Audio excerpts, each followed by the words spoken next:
Your anatomy is a blueprint. You are an architect. Beneath your skin lie the plans for your fastest, strongest, most powerful self. If you can learn the structure of your skeleton, the makeup of your muscle, and the mechanics of movement, you can create your best possible body.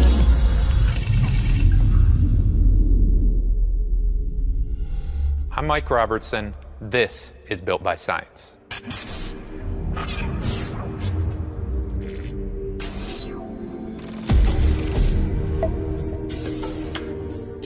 Men and women alike want to build an aesthetically appealing set of shoulders. Whether you call them cannonball delts, boulder shoulders, or mushroom caps, at the end of the day, if you want to build a great set of shoulders, you got to keep them injury-free and healthy as well. And in my field, one of the worst injuries that you can have is a shoulder injury because it's going to keep you from doing so many of your favorite lifts in the gym. In this episode, we're not only going to cover the muscular anatomy, the bones and the joints, the movements, and the key exercises that you're going to follow, but we're also going to show you guys some key things that are going to help keep your shoulders healthy and moving the way that you want for a lifetime. With us here today is WBFF Fitness Pro Jen Jewell. She's got a great looking physique, a great looking set of shoulders, and she's going to help both you and I better understand the anatomy and function of your shoulders.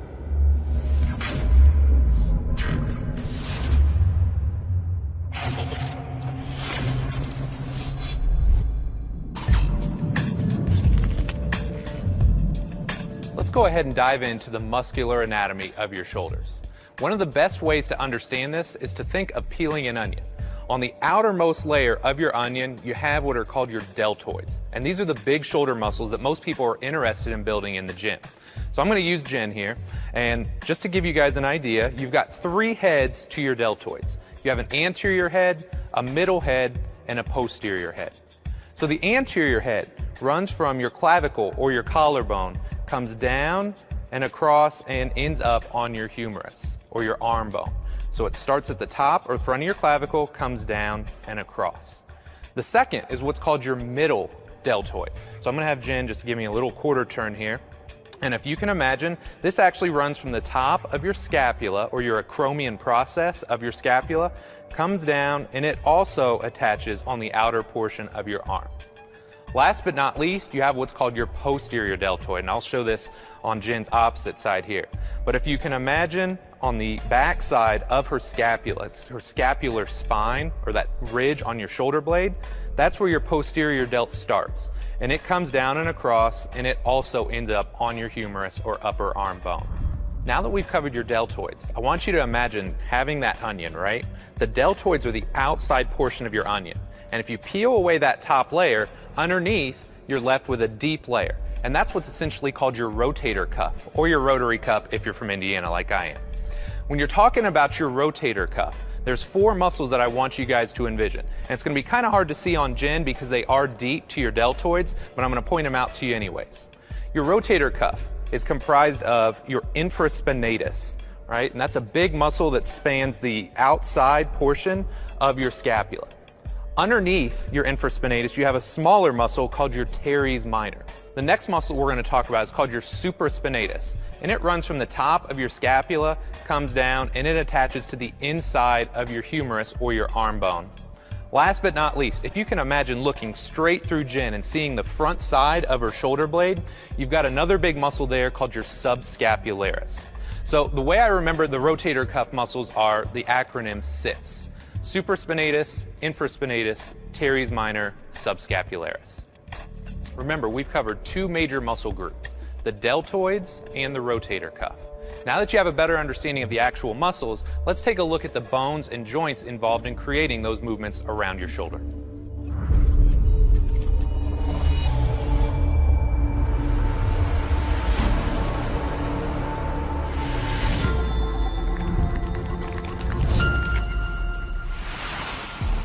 Let's dig in and look at the bones and the joints involved in creating movement around your shoulder. I'm going to have Jen just give us a quarter turn here. And the first thing that we're going to talk about is what's called your thoracic spine, or your middle back. And there's 12 vertebrae here, and if you can imagine, they essentially start at the base of your neck come down, and they end about the top of your lower back. So you've got 12 vertebrae here, and while you may not think they're important, those vertebrae attach to ribs, and then you have your scapula or your shoulder blade, which rests on top of that thoracic spine. So if you can imagine, you've got your scapula right here, and it just kind of rests on the top of your thoracic spine. Last but not least, you have your humerus or your arm bone. And if you can imagine, your humerus is this long upper arm bone. Now, when you're starting to create actual movements, your scapula and your humerus work together to create motion. And as you can imagine, there's a ton of freedom of movement. Your shoulder, like your hip, is a ball and socket joint. So they kind of move into each other like so, and then from that position, you've got tons of freedom of movement. You can flex your shoulder or raise it overhead. You can extend it, bringing it back down towards your side. You can abduct it or lift it away from your body. You can adduct it or add to your body by bringing it closer to the midline. And then last but not least, you have external rotation or opening your arm up, as well as internal rotation. So as you guys can imagine, there's a ton of freedom of movement at your shoulders. Mobility is absolutely critical, but now you guys should have a better understanding of how all those bones and joints work together to create more fluid movement. The next step is to show you guys all these movements with real functions so you can tie the muscles and the bones and joints together to see how it's going to look when you get into the gym.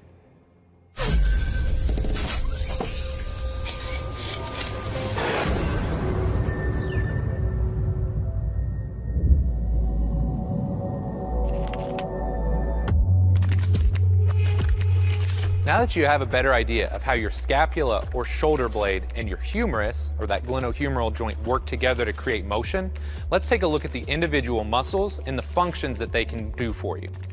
When we're starting off here, we're going to start with your anterior deltoid. And as you'll recall, it starts on the outer portion of your clavicle, comes down, attaches to your humerus, so it spans that glenohumeral or shoulder joint. So when you're in the gym, you're probably used to doing or seeing people do a front raise. So that's where you're really going to bring out your anterior delt. It's not just your anterior delt though, it's also the clavicular portion of your pecs. So these two muscles are working together to create shoulder flexion. Now it only makes sense if you got your anterior delt and it creates shoulder flexion, your posterior delt or the back side of that muscle is going to do the opposite. It's going to create shoulder extension. Last but not least, you've got your middle delt, and it runs from the top of your scapula, comes down, and it attaches to your humerus. And if you've ever done a side lateral or something like that in the gym, that's where you're going to see that middle delt being isolated. Now keep in mind, we've covered some isolated movements, but anytime you take your arms overhead, as you would in a seated military or any kind of overhead press, you're going to be using all three of your deltoid heads synergistically to create that movement. Now that we've covered the deltoids, let's take a look at the individual functions of the rotator cuff. Now, one thing I want you guys to understand, a lot of times when we're talking about the rotator cuff, people want to talk about internal and external rotation. So when we're talking about the shoulder, you've got internal rotation and you have external rotation. Now, that's not to be confused with, if I bend Jen's elbow just a little bit here, you can actually pronate and supinate your hand as well without necessarily rotating your shoulder.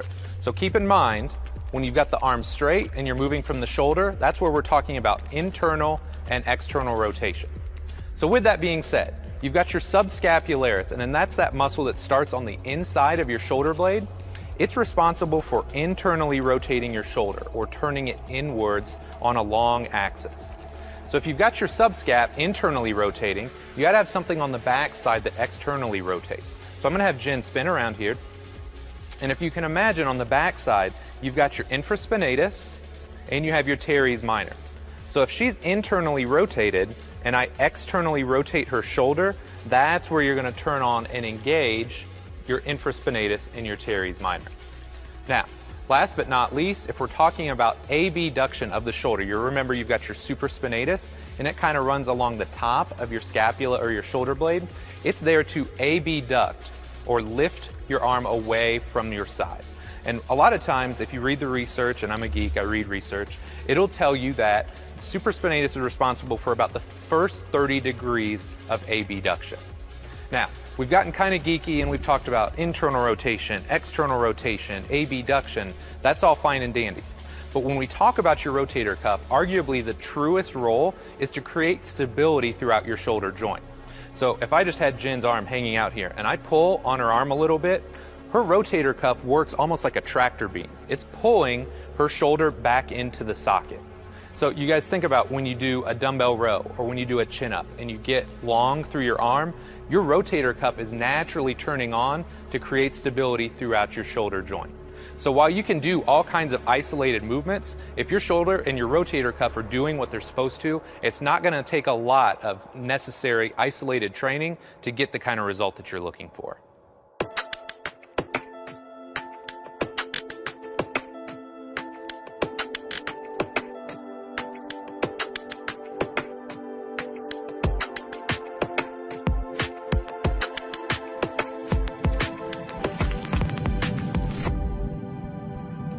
Now that we've covered the muscles, the joints, and the function of your deltoids and your shoulders, let's put it all together into a few key exercises that we've selected to help you best understand how to apply this stuff when you're in the gym. Now keep in mind, this is simply for demonstration purposes. Jen's gonna make it look easy, and we couldn't get the 100-pound dumbbells in here for the overhead presses. But overhead pressing is a fantastic exercise. It's really gonna help you build all of those deltoid heads, so that's gonna be the first exercise that we demonstrate here today. Okay, I'm gonna go ahead and have Jen pick up the dumbbells, and one of the things that's most important when you're overhead pressing is a good setup. A lot of times I'll cue my clients and athletes to go with their feet about hip-shoulder width apart, get their abs nice and tight, and their butt nice and tight. When they do this, they've got a really solid foundation, which is not only going to help them move more weight, but it's also going to help them keep their lower back healthy as well. So Jen's going to go ahead and bring the dumbbells up to her shoulders, abs tight, butt tight, and then from this position, she's just going to push straight up overhead. Now, it looks pretty simple, but the devil is really in the details. Keep the abs tight and the butt tight throughout, nice controlled motion throughout, and if for any reason you do have shoulder issues and overhead pressing gives you, some shoulder pain, what I would suggest doing is turning your thumbs or your palms towards you, going to a more neutral grip. This is just going to give that rotator cuff a little bit more room to breathe, and it's going to take some stress off the shoulders as well.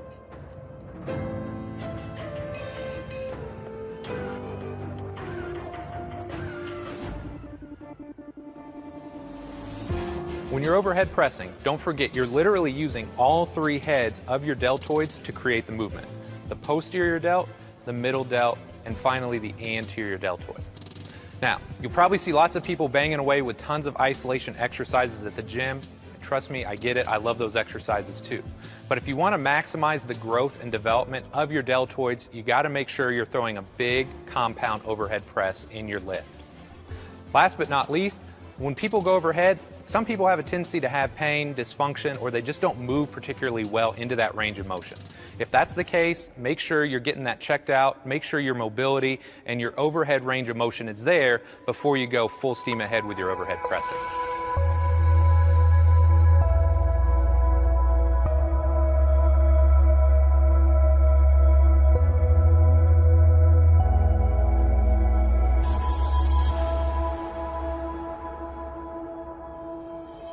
So the first exercise we demonstrated was an overhead press, and that should be a staple. But the second exercise and final exercise that we're going to demonstrate here today is a bent over lateral raise. And I really like this because it helps isolate the posterior deltoid, or the back of the shoulder. So Jen's going to go ahead and set up with these dumbbells here. And what I like to cue my clients to do is soft knees and hips back, like you would in a Romanian deadlift or straight leg deadlift. And from this position, she's simply going to lift the arms up and out to the side, and that's where you're going to hit that posterior deltoid, right? And you can see she's got great control here. Too often, when people do this exercise, they use way too much weight, and it's just all momentum. So she's doing a great job of holding that top, holding that peak contraction, and then relaxing as she goes back down. So these muscles are typically pretty weak. Don't worry about going super heavy when you're in the gym. Go lighter, do it right, and you're going to get way more out of the exercise. Now keep in mind, we've only highlighted 2 shoulder exercises in this episode. If you want to see all the exercises we've selected, make sure to download the full 6-week Built by Science program. In this video, we've covered the muscles, the joints, the function, and some key exercises for your shoulders. But if I can give you guys one takeaway point, it's awesome to have a great looking set of shoulders that would be really strong through your shoulder joints. But the bad news is, if you injure these guys, you're in big trouble. Not only can you not train shoulders, you can't train chest, you can't train back, and even think about legs. A lot of times when you're back squatting, you're putting pressure on that shoulder joint. So it's not just important to build these for the aesthetic or strength purposes, but you gotta keep them healthy as well. So when it comes to your shoulders, make sure you're taking the time and energy to warm up thoroughly before you go through the workouts so you keep yourself healthy and you can keep pushing the iron for as long as you want. With that being said, that's a wrap on this video. Make sure you watch all of the videos because we go into the same amount of depth and detail to show you how all the different muscles in your body work.